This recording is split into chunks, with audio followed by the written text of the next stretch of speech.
Bueno, muchísimas gracias por la invitación para participar de este evento. Es un gusto enorme estar con ustedes y la verdad es que lamento muchísimo no estar en persona. Bueno, lo que les quiero contar es el trabajo que vine realizando desde hace unos años con antropólogos forenses, principalmente con antropólogos miembros del equipo argentino de antropología forense, y marqué algunos casos de estudio para compartir y a lo largo de la charla, mientras voy contando acerca de esas experiencias y mucho de lo que aprendimos y aprendí trabajando en esto, eh, trato de responder a estas preguntas que guiaron esta mesa de detección de patrones y búsquedas masivas. Bueno, en primer lugar, les quería contar lo que voy a contar principalmente son aplicaciones de redes al problema de búsqueda de personas desaparecidas con diferentes casos de estudio. Me gustaría contarles de dónde vengo dentro de la física. Yo soy física y dentro de esa área eh, llegué desde el lado de los sistemas complejos. Por eso quiero contarles un poco para que vean desde dónde llegué y cuál fue mi mirada original, que por supuesto fue cambiando a lo largo del trabajo y el intercambio. Son sistemas que provienen de áreas muy distintas. Hay sistemas dentro de la física de materiales. También una ciudad puede pensarse como un sistema complejo. Son sistemas en los que hay muchos elementos individuales que interactúan y que en esos sistemas que provienen de muchas áreas tiene sentido tanto la mirada a nivel microscópico, a nivel individual de los ingredientes de este sistema, de cómo son las reglas de comportamiento individual, y tiene sentido también la mirada macroscópica del sistema, la mirada colectiva, con propiedades que se miden a nivel de pensar el sistema como un todo. Y muchas veces en estos sistemas, y algo que suele decirse es que el sistema es más que la suma de las partes, y con eso se refiere a que muchas de las propiedades emergentes que se pueden medir del sistema completo suelen ser sorprendentes si uno solo piensa en el comportamiento a nivel individual y son difíciles de anticipar. Y en estos problemas lo que importa mucho son las relaciones de estos individuos, de estos ingredientes fundamentales del sistema. Son súper importantes cómo esos elementos se relacionan entre sí, y por eso tiene mucho sentido como una herramienta natural para pensarlos y para estudiar estos sistemas, las redes complejas. Y por eso llegué, yo la verdad venía trabajando en este tipo de sistemas en redes y tenía muchas ganas de trabajar en algo que tuviera una utilidad, que sirviera para algo. Y en ese camino tuve la suerte de conocer a Carlos Umigliana, primero del equipo argentino de antropología forense, y después de un largo tiempo en el que solo digo, porque, pero fue un montón, no fue solo, porque no trabajé con datos inicialmente, sino más que nada escuchar del problema, ir con la cabeza en blanco para entender sobre el problema, entender la forma de trabajo de los antropólogos forenses. Bueno, después de un tiempo de trabajo, fuimos entendiendo, bueno, cómo enfocar y qué se podía trabajar. Entonces, una de esas herramientas son las redes, que fue el primer enfoque que, que quisimos aplicar a este problema, que básicamente en términos matemáticos es un conjunto de puntos o nodos, que serían los elementos en una red social, pueden representar las personas, pero en una ciudad puede representar, por ejemplo, una red de transporte público. Esta es la red de subterráneos de la ciudad de Buenos Aires. Los que conocen Buenos Aires van a ver que hay más eh, líneas, porque son las líneas también proyectadas a futuro, aunque no se terminaron de construir. También una red puede ser un ecosistema en la que los individuos son las especies y las relaciones, que son las conexiones entre los elementos del sistema, son, bueno, las conexiones, las relaciones, los links, los llamamos de diferentes formas, pero nos referimos a lo mismo. Acá a la derecha tenemos una red de hospitales. En momentos de crisis, los hospitales suelen trabajar en red como una forma de optimizar los recursos materiales y humanos. Y esta es una red que durante la pandemia de COVID colaboramos con ellos, y después de analizar los datos, analizamos cómo se interconectaban estos hospitales, estos 14 hospitales que formaban parte de la red, a través de los traslados de los pacientes. Entonces, ¿para qué nos puede servir esta mirada de la red, por ejemplo, para este problema de la red de hospitales? Para entender cómo fue la dinámica de traslados de los pacientes a lo largo de la pandemia, en las diferentes etapas de la pandemia y luego de ella. En este problema en particular, lo que vimos es cómo esa interacciones entre hospitales que representaban los traslados efectivos de pacientes de un hospital a otro se fue ordenando. Pese a que hubo más traslados, al final esos traslados se concentraban en menos combinaciones de hospitales y más aún en hospitales que no requerían el uso de una ambulancia por estar dentro de un mismo predio. Entonces, esto nada más es un ejemplo que viene aparte de cómo esta mirada de las redes a veces nos pueden servir para entender un poco de la dinámica de un sistema. Nos puede dar una nueva mirada para entender una evolución. Entonces, déjenme entonces contarles un poquito más antes de entrar al problema concreto, a los casos de estudios, que bueno, estamos inmersos en redes de diferentes tipos, como les decía, pueden provenir de diferentes áreas.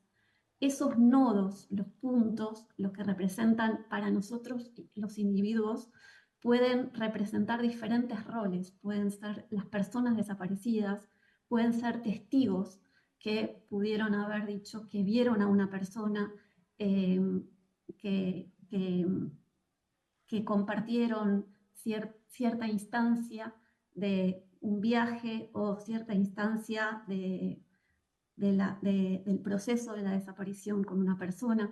Las redes pueden tener diferentes formas, diferentes topologías, pueden ser estáticas porque la información la tenemos desde un principio y está fija y no se sigue modificando, o pueden ser dinámicas porque es una red que va cambiando en el tiempo. Pueden estar en crecimiento porque realmente va creciendo una red o porque no tenemos toda la información disponible al comienzo de la tarea de formalizar la red y vamos obteniendo nueva información con el tiempo y entonces vemos que la red va creciendo. Las conexiones, en cuanto a las conexiones entre los nodos, estas pueden ser explícitas porque se conoce explícitamente que dos personas iniciaron un viaje juntos, tienen una relación familiar o fueron secuestradas juntos, o un testigo vio a una persona desaparecida. Con eso estoy llamando conexiones explícitas. Sabemos explícitamente que hay una relación. O pueden ser relaciones implícitas o subyacentes que tenemos que rastrear a partir de las piezas de información que se conocen de las personas. No se conoce que fueron secuestrados juntos, pero fueron secuestrados en días muy cercanos, en lugares muy cercanos, entonces hay elementos para pensar que sus secuestros estuvieron relacionados y entonces un poco más allá vamos pensando nuevas hipótesis que discutimos con los antropólogos forenses y que tienen sentido para el problema, que es que los casos muy relacionados, secuestros muy relacionados, posiblemente hayan tenido un mismo destino posterior, ya sea un destino de cautiverio por haber estado en un mismo centro clandestino de detención o circuito de centros. Estoy pensando en el caso argentino, donde durante la dictadura operaban diferentes centros clandestinos de detención a lo largo del país, donde la gente la mantenían cautiva sin ningún tipo de garantías legales y posteriormente muchos de ellos, la mayoría de ellos, fueron asesinados y sus restos pueden estar inhumados en un cementerio o en fosas clandestinas. Entonces, ahora les voy a contar sobre este problema. Esto es nada más el programa con el que grafiqué la mayoría de estas redes, que me gusta mucho porque es un programa, es libre, abierto y puede ser usado tanto por gente que programa interactuando con códigos, con R, con Python, o puede ser usado con gente que no programa y que solamente carga la información de las redes y la puede visualizar de una forma muy amigable, muy linda, de una forma interactiva también, y que el resultado de esas redes sí puede ser captada a través de un código. Entonces se aprovecha, me parece mucho, del trabajo a nivel de formalización matemática a través de un código y del trabajo que un forense puede hacer trabajando con la red, moviendo, porque muchos de estos problemas, la geografía, la ubicación de las personas, de los grupos, tiene mucho sentido, los colores, etc. Entonces, por eso me gusta. Bueno, entonces, volviendo al tema, ¿para qué sirven las redes en general? Esta es la última que tengo para hablar en general, antes de meterme en concreto. Sirven para modelar, para construir representaciones simplificadas de un sistema que nos ayuden, como les decía, a captar lo esencial o una parte de lo esencial que nos sirve para pensar alguna de las preguntas que tenemos sobre ese sistema, para detectar grupos o estructuras que puedan representar individuos que tienen intereses en común, con patrones similares. Por ejemplo, las redes se usan para sistemas de recomendación de películas, de música, etc. Y pueden servir también las redes para estudiar procesos que ocurren en la red. Hay muchísimos trabajos que estudian propagación de enfermedades, sabiendo cómo estamos conectados y la importancia de los vínculos en la propagación de una enfermedad, para estudiar la difusión de opiniones, de innovación. Y también hay muchos trabajos que estudian cómo una red puede ser atacada en forma dirigida para causar algún daño, para romper ciertas estructuras, o en forma aleatoria, porque hay algún tipo de falla. Bien, esto en general. Y en algunos problemas de personas desaparecidas, creo que las redes también pueden servir ¿para qué? Para formalizar relaciones explícitas o implícitas. ¿Y por qué digo formalizar? Porque en este trabajo que inicié con el equipo argentino de antropología forense, con Maco, por ejemplo, que cuando nos juntamos la primera vez, yo de mi lado a entender un poco más del problema, veía que él ya pensaba en relaciones, él sabía la importancia de las relaciones entre los casos, de cuán importante era relacionar los casos, porque tenía sentido en el problema que estuvieran relacionados, y porque relacionarlos y detectar esos grupos muy relacionados los ayudaba en la búsqueda, en acotar las búsquedas. Ir agrupando casos que pudieron haber tenido un destino común les servía en el trabajo de investigación preliminar. Entonces, por eso solamente estoy poniendo formalizar esas relaciones, porque nuestra contribución de nuestro lado fue captar, ok, las relaciones importantes pasan por este tipo de variables, son esas, van por ahí, y nosotros bueno, las vamos a formalizar matemáticamente, entonces vamos a explorar todas las posibilidades, no solo estas reglas que nos estás diciendo de cómo relacionar los casos, y hacer una búsqueda sistemática de todos los resultados posibles con esas formas de representar esas relaciones. Entonces, por eso hablo de formalizar. Una vez formalizada, para detectar esas relaciones no evidentes, porque cuando uno trabaja más a mano, en el sentido de, bueno, sin haberlo formalizado y poder implementarlo mediante un programa con todos los casos a la vez y ver todas las relaciones a la vez, entonces hay relaciones que empiezan a pasar desapercibidas. Quizás uno ve las más claras, las primeras, y empiezan a quedar escondidas o desapercibidas otras relaciones que no son las primeras que uno ve. Entonces esto nos ayudaría a detectar esas relaciones también no evidentes y ir no solo a un paso, sino más allá. Y también creo que en este tipo de problemas sirve para cuantificar en definitiva el efecto de esas interacciones, que serían las relaciones entre los hechos de desaparición, para responder preguntas concretas sobre el problema, tanto a nivel de los individuos, para qué nos sirve detectar a esta persona dentro del grupo, y a nivel colectivo. Y creo también que diferentes problemas, aunque sean problemas de búsqueda de personas desaparecidas, hay muchas preguntas diferentes, que por suerte creo que para muchas de esas preguntas hay herramientas que ya existen de redes que nos pueden ayudar a responderlas. Hay otras que no existen. Me ha pasado, y quiero contarles a lo largo del trabajo, a abstraer cierta pregunta motivada por este problema que nos llevamos al área de redes y pudimos dar un pasito para responderlo, y estamos en el camino de la vuelta, bueno, a ver cómo esto vuelve sobre el problema original Al volver ya entendimos que ya no era el problema original ese pasito que dimos, pero creo que tiene que ver con esto de, bueno, en los problemas reales, la práctica es una cosa y después cuando uno va abstrayendo para avanzar en algo más teórico, se empieza a alejar de ese problema real y después hay que volver, hay que adaptarlo de vuelta y entender cómo responder al final de vuelta a la pregunta real. Bueno, y déjenme decirles entonces para qué nos pueden servir y por qué tiene sentido pensar redes en algunos problemas de personas desaparecidas. ¿Qué tienen en común?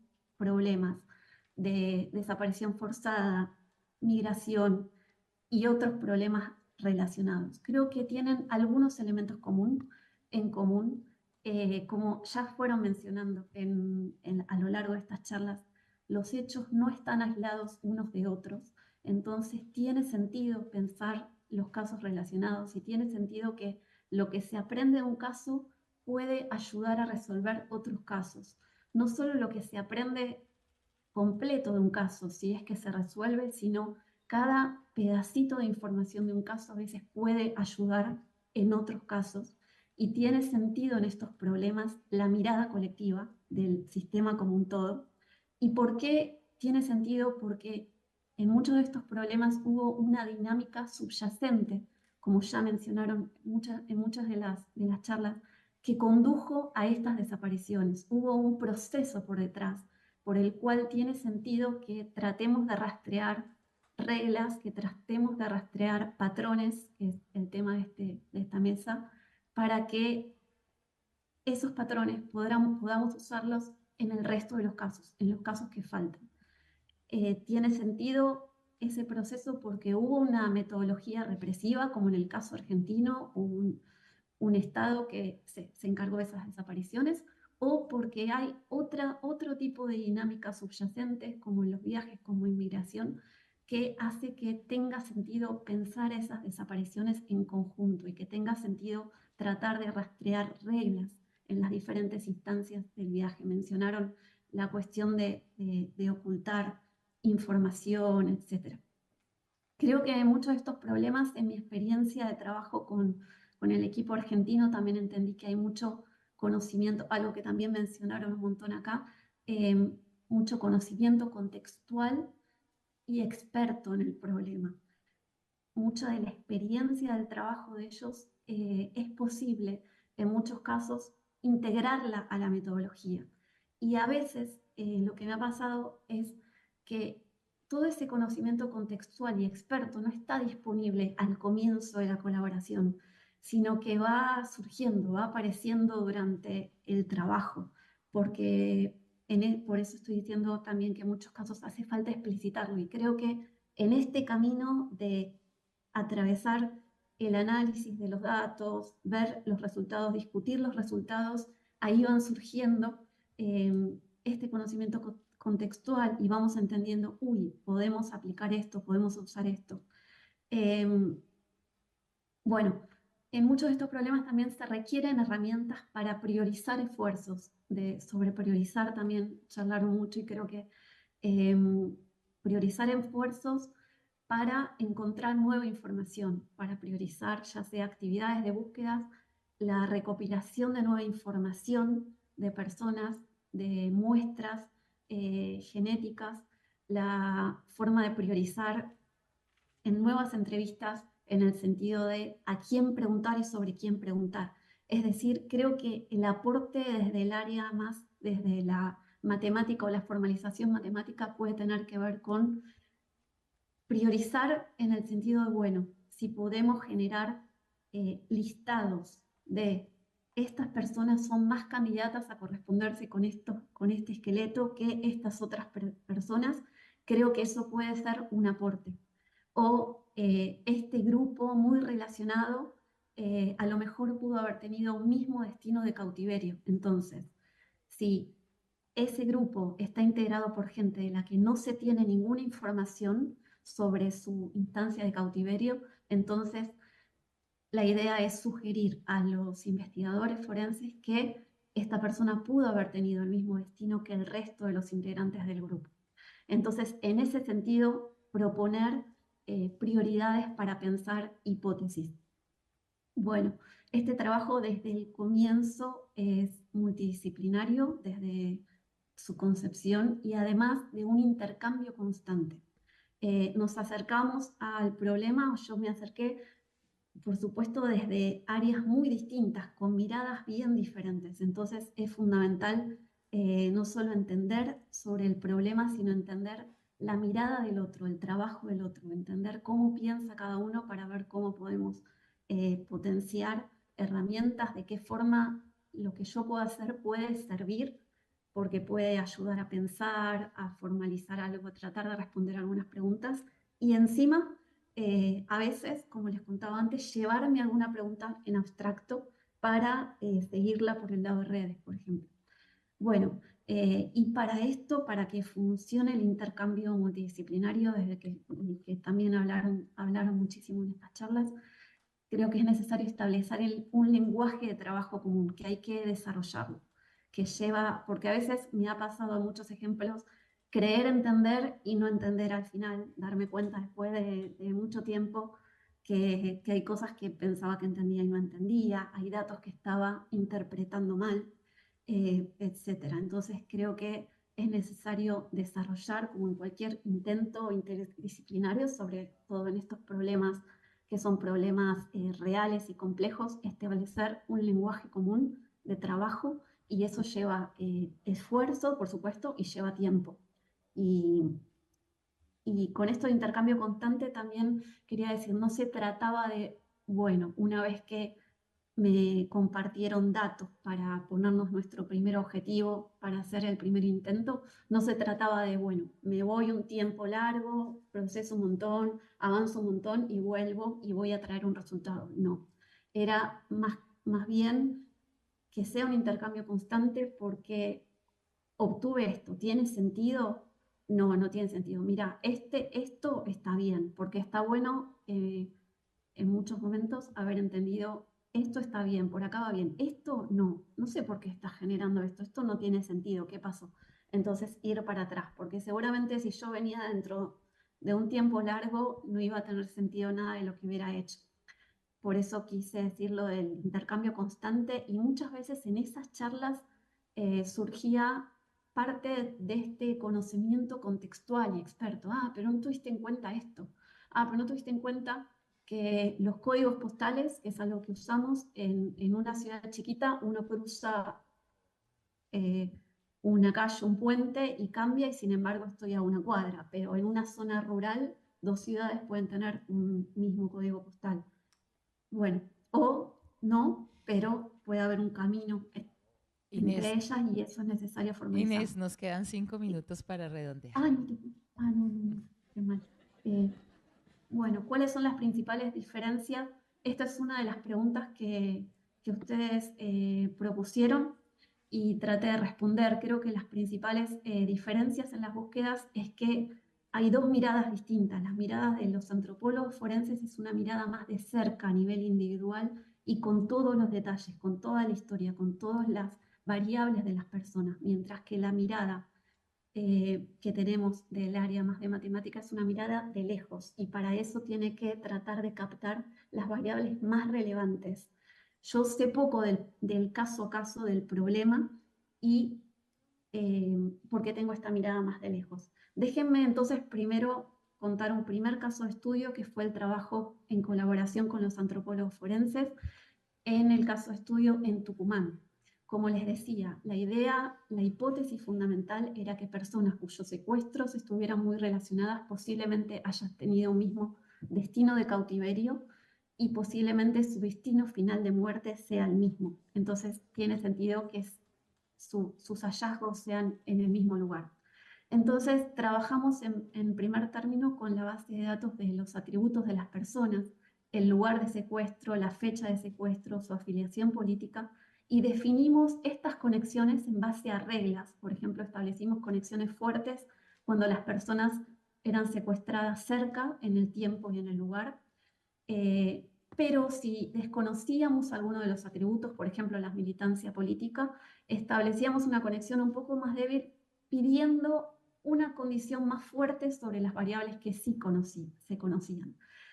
La base de datos no era solo político, temporal y geográfico, es de muchísimas más variables, como les decía, y esto tiene que ver con esto que les decía de mirar más de lejos con menos variables, tratar de captar las relevantes para determinar estos grupos. Acá va otra de las preguntas que ustedes hicieron en cuanto a los desafíos que pueden surgir y creo que tiene que ver con esto, como les decía, sumar las variables relevantes y sumar toda la información contextual y de conocimiento experto que se tiene. Como les decía, Mako nos decía, y pones 7 días. Bueno, nosotros pudimos jugar de entre 3 a 40 días total a nivel computacional. Nos es lo mismo y entonces la idea es ver cómo las diferentes reglas podían generar diferentes resultados, diferentes grupos, y entonces cómo podíamos aprovechar otra información conocida del problema para validar lo que encontrábamos, para ver qué grupos tenían sentido. Y por eso la idea fue usar determinar reglas aceptables que fueran compatibles con lo que se conocía en ese momento desde el punto de vista antropológico. Ellos ya habían resuelto 12 grupos con características muy distintas que involucraban a 64 personas en base a testimonios, noticias, información judicial. Entonces, las reglas aceptables tenían que reconocer más o menos bien a estos 12 grupos. Entonces, definimos medidas para cuantificar cuán buena es una regla en cuanto a reconocer estos grupos, que no los pegara entre sí y que no los rompiera. Ya les adelanto que ninguna regla fue perfecta para eso, entonces definimos una medida de, bueno, definamos reglas aceptables, que se equivoquen, pero que se equivoquen un poco. Déjenme pasarla acá. Este es un ejemplo de las redes, de cómo fuimos definiendo las reglas y determinando estas estructuras. Y acá les muestro los resultados con estos grupos de referencia. En colores son estos 12 grupos de referencia.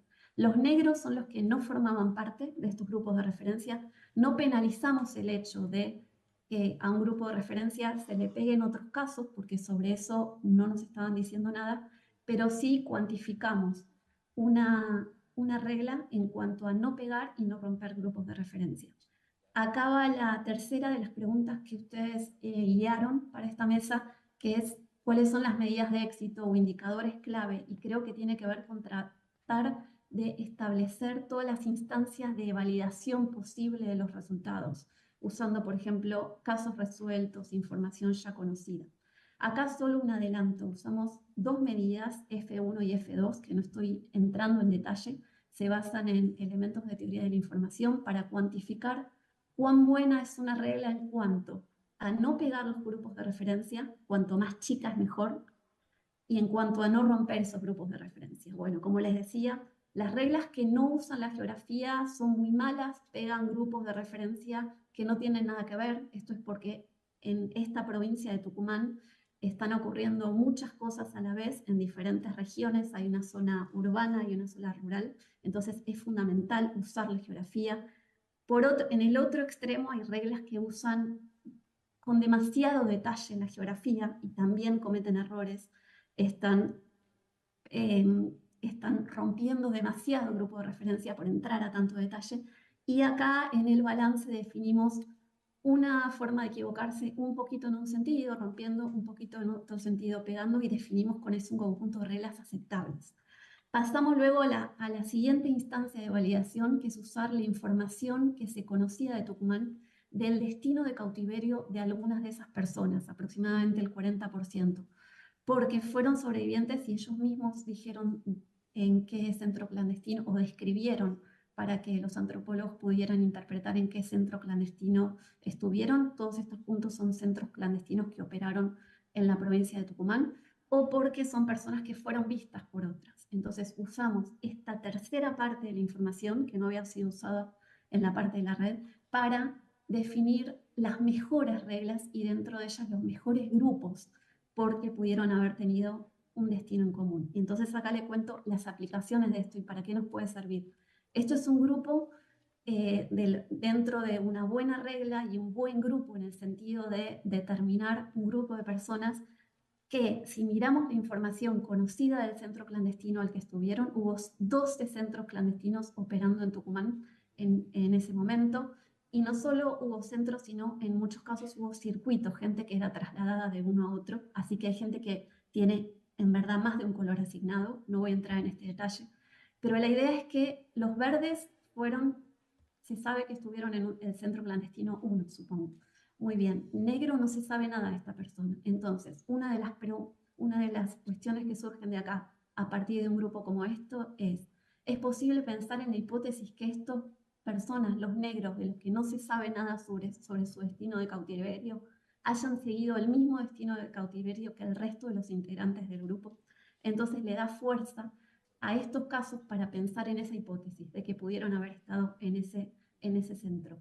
Avanzo rápido con lo último sobre este caso de estudio, igual voy a pasar lo más rápido posible, es que además de esas preguntas concretas sobre una persona, a partir de los circuitos de centros clandestinos, establecimos conexiones entre los centros. Acá los nodos, los puntos representan a los diferentes centros clandestinos y las conexiones es cuando pudimos establecer en base a un criterio estadístico, porque había muchos elementos para pensar que un grupo compartía no solo un centro clandestino, sino un circuito para establecer los circuitos de centros clandestinos en la provincia de Tucumán.